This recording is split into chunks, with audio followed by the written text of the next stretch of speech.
E a gente fala assim muito da verdadeira vontade e tal. Sim. E eu sempre pergunto, como é que você teve esse vislumbre de que a tua verdadeira vontade era essa, de tipo, compilar material e ajudar os outros? Como é que você Olha, chegou nesse... Você estava assim, você estava já dentro da ordem? Foi um negócio que foi sistematizado? Às vezes olha, eu eu tenho assim, convidados não, que são... vou te falar uma coisa. A minha vida dentro das artes marciais moldou muito mais o meu espírito do que dentro das ordens mágicas.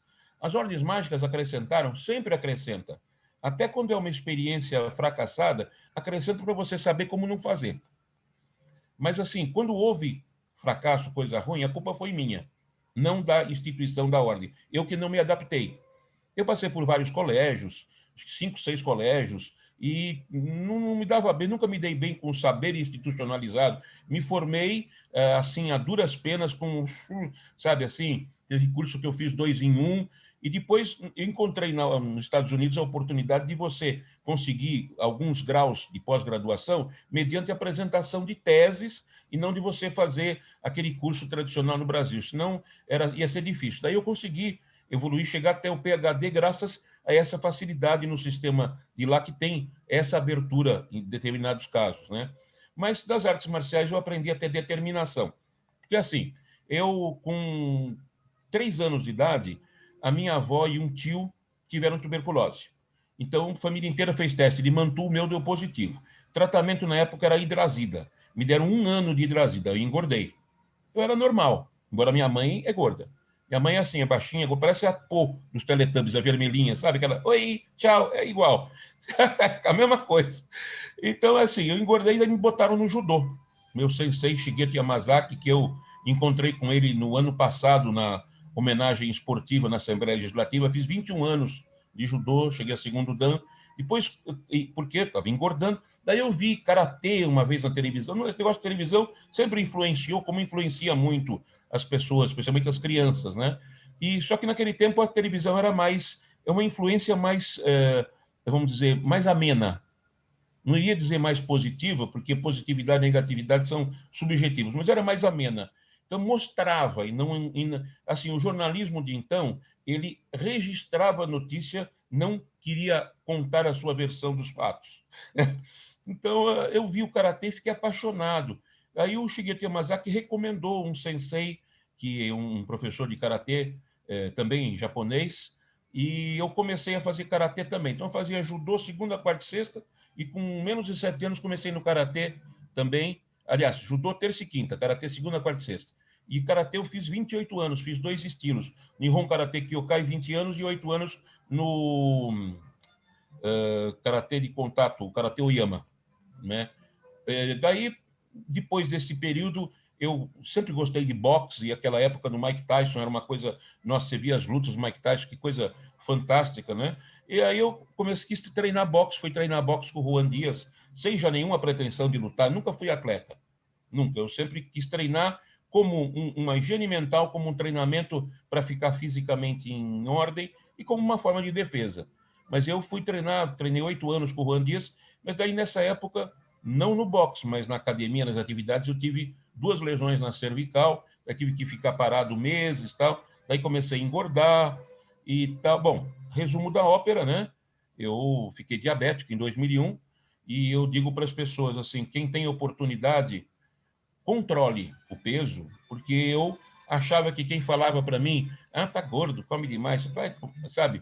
Estava enchendo o saco, mas na verdade queriam o meu bem.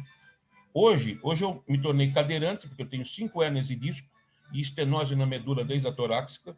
Eu achatei, eu tinha 1,78 m, hoje tenho 1,69 m, tomo uma dose enorme, não vou nem fazer propaganda de laboratório, mas tomo derivados da morfina de 6 em 6 horas para dores, né? E eu estou de cadeira de rodas por causa de dores, e tudo devido à obesidade. Então, assim, é só aproveitar. Não existe.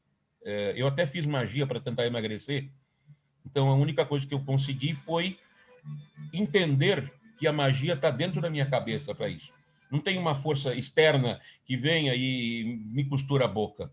Eu tenho que fazer o esforço. Então eu comecei a fazer uma dieta cetogênica há 1 semana. Emagreci 3 quilos. Quer dizer, 3 quilos é bom sim, só que eu estou com 166. Mas tudo bem, melhor emagrecer 3 que aumentar 3. Então, assim, isso é uma coisa assim que eu acho que algo que talvez falte muito para a gente é que a gente busca na magia solução para tudo. Na verdade, a magia é só uma ferramenta. Existe uma ferramenta maravilhosa que o ser humano criou para facilitar a vida, para ser motivo de alegria. Só que essa ferramenta destruiu milhões e milhões de vidas, milhões e milhões de famílias, e até hoje continua destruindo. Não é arma de fogo, não. Eu sou atirador, sou instrutor de tiro. Acho que eu sou o único instrutor de tiro deficiente que tem no Brasil hoje. Mas é uma outra coisa mais perigosa. Não é moto também, não. Cartão de crédito. Não é? Pedacinho de plástico para facilitar a vida. Só que por falta de cabeça, as pessoas destroem as vidas, destroem as famílias, entram no buraco. Então, tudo que é uma ferramenta deve ser usado com parcimônia e com inteligência, porque a gente muitas vezes se auto-engana. Então, eu me auto-enganei. Por quê? Porque eu fazia karatê, judô, era fit. Não era fit como hoje, não era que não tinha academia para fazer, mas era fit. Então, eu saía, treinei karatê, daí ia comer numa cantina que tinha o Giovanni Bruno no centro, comer um filé à parmegiana lá de mais de meio quilo e um prato de espaguete ao sugo para acompanhar. À noite era uma outra orgia da mesa. Eu comia 5, 6 mil calorias por dia. Hoje eu como pouco, só que ainda tem lenha na fornalha que não queimou. Porque eu parei com a atividade, mas o metabolismo, ó. Então, assim, todo ato intencional é um ato mágico. Muitas vezes a gente faz a coisa contra a gente mesmo.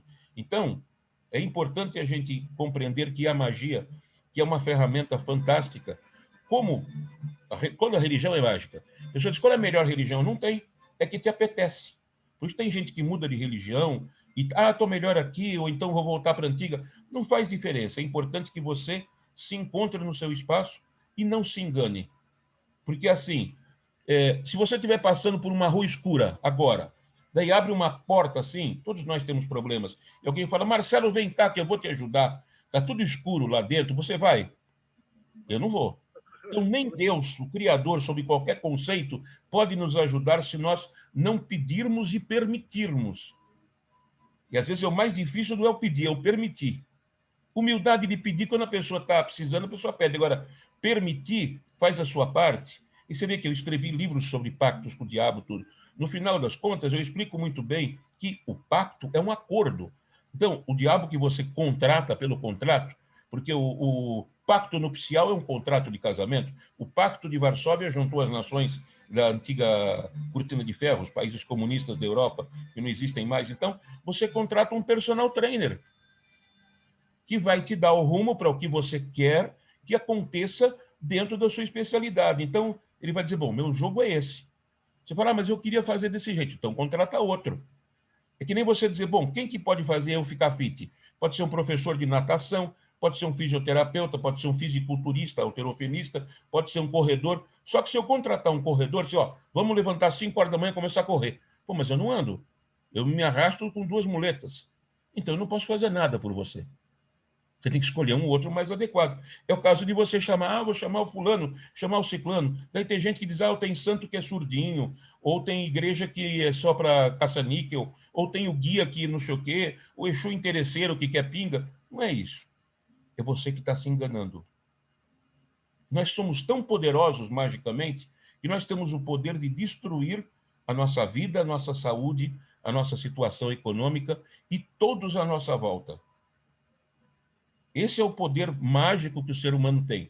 E ele pode usar esse mesmo poder para construir coisas positivas, para deixar um legado para a humanidade, porque é muito importante a gente ter consciência que tudo que a gente faz aqui vai ser lembrado em algum momento.